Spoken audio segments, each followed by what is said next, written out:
What if the most advanced missile defense system in the world suddenly started running out of ammunition? Tonight, a quiet but terrifying warning is spreading through global defense circles. According to U.S. officials and multiple reports, Israel may be running dangerously low on missile interceptors, the very weapons designed to stop Iran's ballistic missiles before they hit Israeli cities. And if that's true, the entire strategic balance of the Middle East could change overnight, because this war is not just about missiles, it's about who runs out first. Every time Iran launches a missile, Israel must fire an interceptor. And here's the problem. Interceptors are far more expensive and limited than the missiles attacking them. One Iranian missile might cost tens of thousands of dollars, but intercepting it can cost millions. Now imagine dozens, hundreds, or even waves of ballistic missiles launched at once.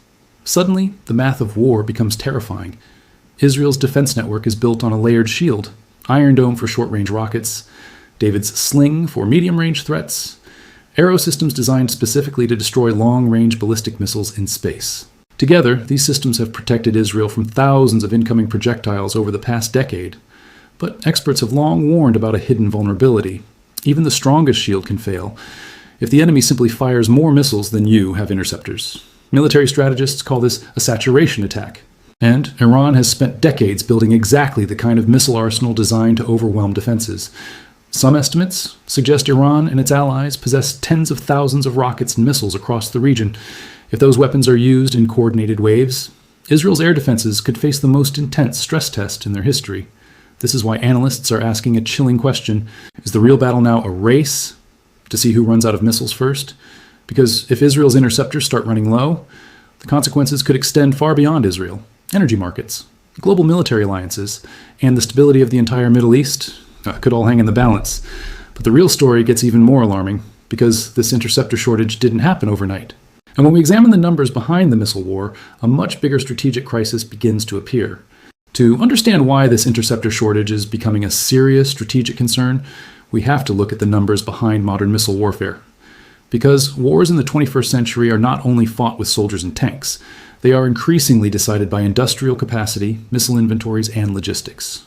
And when analysts begin comparing the missile stockpiles of Iran and Israel, the situation becomes far more complicated than many people realize.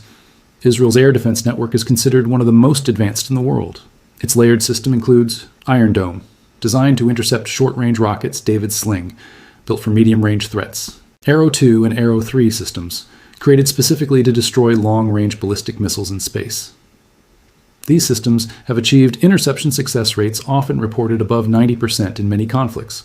But even the most advanced defense system faces a brutal reality. Every interception consumes a missile interceptor, and those interceptors are not unlimited. Each Iron Dome interceptor can cost tens of thousands of dollars. More advanced interceptors, such as those used in the Arrow system, can cost millions per launch. Now compare that with the offensive side of the equation. Iran has spent decades developing one of the largest missile arsenals in the Middle East. According to various military assessments, Iran possesses thousands of short-range ballistic missiles, hundreds of medium-range missiles capable of reaching Israel, large numbers of cruise missiles and drones. But the real strategic threat may not come from Iran alone. Across the region, Iran-aligned groups have also built massive rocket stockpiles. If multiple fronts were activated simultaneously, from different directions, Israel could face a multi-axis saturation attack. In military strategy, this is known as overwhelming the defensive shield through volume. Instead of trying to defeat the defense system directly, the attacker simply launches so many missiles that defenders cannot intercept them all. And this is where the math becomes dangerous. Imagine a scenario where hundreds of missiles are launched in coordinated waves. Israel may intercept the majority. But if even a small percentage break through, the consequences could be devastating. Military analysts often describe missile defense as a race between the attacker's launch capacity and the defender's interceptor supply. And if reports about interceptor shortages are accurate, that race could soon become one of the most critical strategic calculations in the region. Because once interceptor reserves begin to fall, commanders face a painful choice. Which missiles do you stop, and which ones do you let through? Military strategists often describe modern conflicts using a concept called the escalation ladder. It's the idea that wars rarely explode instantly into full-scale confrontation. Instead, they climb step by step, each move pushing the conflict to a more dangerous level. And when analysts look at the current Israel-Iran confrontation, many believe the region may already be climbing that ladder faster than expected. The first rung of escalation usually begins with proxy warfare. For years, tensions between Israel and Iran were fought indirectly, Through cyber attacks, covert operations, targeted strikes, and regional militias, Iran supported armed groups across the Middle East. Israel responded with intelligence operations and airstrikes aimed at disrupting weapons shipments and missile development. This shadow war remained largely hidden from the global public. But the second rung of escalation changed everything. Direct missile exchanges. Instead of operating only through proxies, both sides began demonstrating their ability to strike directly across long distances. Ballistic missiles, drones, and precision-guided weapons suddenly became central tools of deterrence, and every launch carried a powerful strategic message, not just to the enemy, but to the entire region. Because each successful strike proves something important. Your defenses can be penetrated, and once that perception spreads, the next stage of escalation becomes much harder to control. The third rung is where military planners start to worry the most: saturation attacks. Instead of limited missile launches, attackers begin firing large coordinated waves designed specifically to overwhelm missile defense systems. Dozens of missiles become hundreds. Single targets become multiple cities. The objective is simple: push the defender's system beyond its capacity. And if reports about interceptor shortages are correct, this scenario could become increasingly dangerous.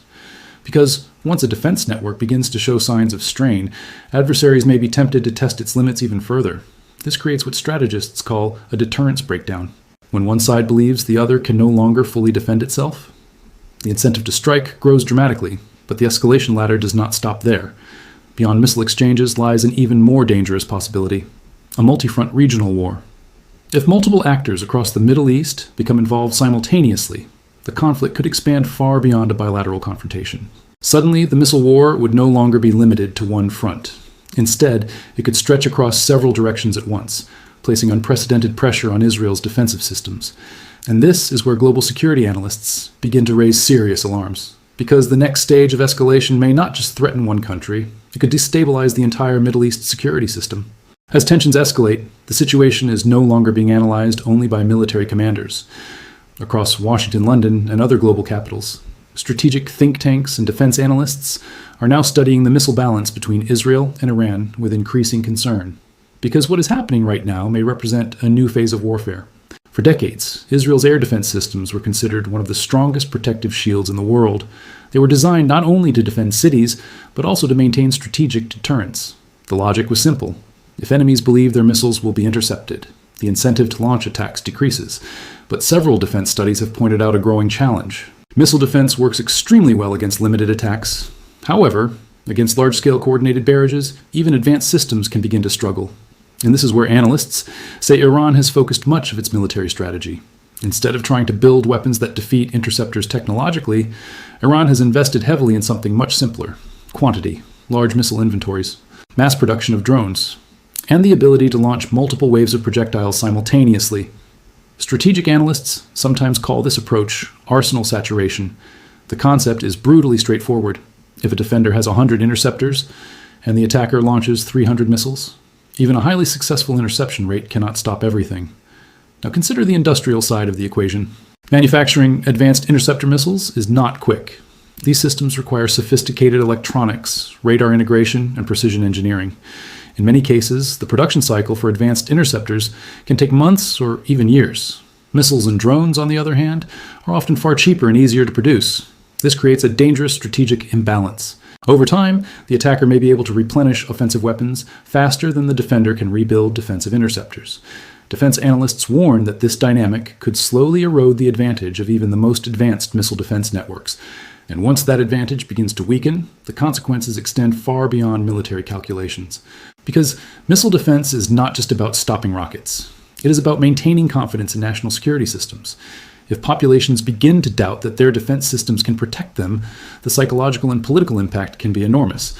And that leads us to the most dangerous question currently being asked by global security experts.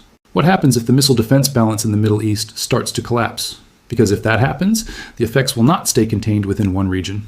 Energy markets, military alliances, and global geopolitical stability could all be affected. Now imagine this scenario. It's 2:30 in the morning. Air raid sirens begin echoing across multiple Israeli cities. Defense radars detect another incoming wave of missiles. Operators inside Israel's missile defense command centers move quickly. Targets are calculated, interceptors are launched. But something is different this time. The radar screens show far more missiles than expected. Dozens, then hundreds. Commanders face a terrifying calculation. Not every incoming missile can be intercepted. And suddenly the question is no longer, can we stop them? The question becomes, which ones must we stop, and which ones do we risk letting through? This is the nightmare scenario military planners have warned about for years. Because once missile defense systems begin operating under extreme pressure, every interception becomes a strategic decision. Critical military bases are prioritized. Major population centers come next. Strategic infrastructure follows. But if interceptor reserves are limited, something else becomes vulnerable. Power grids, ports, airports, industrial zones. And this is where the crisis begins to spread beyond the battlefield. Because the Middle East is not just a geopolitical flashpoint, it is also the heart of the global energy system.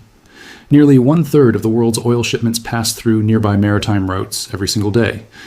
If the conflict intensifies and key infrastructure becomes threatened, global markets could react instantly. Oil prices spike, shipping insurance costs skyrocket, energy supply chains face disruption, financial markets around the world begin to feel the shockwaves. But the economic impact might only be the beginning, because once a major regional war begins to destabilize energy flows, global powers cannot simply stand on the sidelines. Alliances activate. Naval forces deploy. Military logistics networks expand. Suddenly, the crisis is no longer just about Israel and Iran. It becomes a global strategic confrontation. And this is exactly why defense analysts are watching the interceptor shortage story so closely. Because behind the headlines lies a deeper concern. Missiles are no longer just weapons. They have become tools of geopolitical leverage. Who controls missile inventories? Who controls defensive systems? And who runs out first? Could shape the balance of power across the Middle East for years to come. But there is one final and deeply unsettling question that remains. What happens if the missile shield fails at the exact moment the region reaches maximum escalation? Because if that moment arrives, in modern warfare, victory is not always decided by who has the strongest weapons. Sometimes it is decided by who runs out first. And right now, behind the headlines and political statements, the Middle East may be entering exactly that kind of race. A race between missiles and interceptors. For years, Israel's missile defense network has been considered one of the most advanced protective shields ever built. Layered systems, sophisticated radars, and rapid response interceptors created the impression that Israeli cities were protected by an almost impenetrable barrier. And in many cases, that system worked remarkably well. Thousands of rockets and projectiles were intercepted over the past decade. Civilian casualties were reduced. Critical infrastructure was protected. But every defensive shield has a hidden weakness. It depends on supply. Every interception uses a missile. Every missile fired reduces the number remaining. And if a conflict lasts longer than expected, even the strongest defensive system can begin to feel the pressure. This is why defense analysts are increasingly focused on a critical strategic variable: sustainability. Can defensive systems keep operating effectively if missile exchanges continue for weeks or even months? Because Iran's strategy appears to rely not only on technology but also on volume and persistence. Large missile inventories, mass production of drones, and the ability to launch repeated waves designed to test and stress defensive networks. In military terms, this creates a war of attrition in the skies. The attacker launches missiles, the defender launches interceptors. But unlike traditional battles, the outcome may depend less on battlefield maneuvers and more on industrial capacity and logistics. Who can replenish weapons faster? Who can maintain supply lines? And who can sustain the cost of prolonged missile warfare? These questions are now being quietly debated inside military planning rooms around the world. Because if interceptor supplies begin to tighten, commanders may eventually be forced to make difficult choices. Not every missile can be stopped. Priority targets must be selected. And once that happens, the psychological dimension of the conflict becomes just as important as the military one. Public confidence in defensive systems could begin to shift. Markets could react. Regional actors could interpret the situation as a change in the strategic balance. And in geopolitics, perception can be as powerful as reality. But there is another factor that could determine how this story unfolds: time. If tensions cool and missile exchanges remain limited, defensive systems can recover, production can increase, and stability can return. But if the conflict escalates rapidly, if larger missile barrages begin to occur, the pressure on defensive networks could intensify dramatically. And that is why analysts describe the current moment as a strategic crossroads. One path leads toward containment and stabilization. The other path leads toward a prolonged missile confrontation that could reshape the security landscape of the entire Middle East. For now, the interceptor systems continue to operate. Radars remain active. Defense crews stay on alert around the clock. But behind the scenes, one question continues to echo through military briefings and security reports: how long can the shield hold? Because in the high-speed world of missile warfare, events can unfold faster than diplomacy can react. And if the race between missiles and interceptors accelerates, The next chapter of this conflict may not be written by politicians or diplomats. It may be written in the skies. If you found this analysis valuable, make sure to subscribe to the channel and turn on notifications, because we break down the world's most critical geopolitical conflicts with deep strategic insight.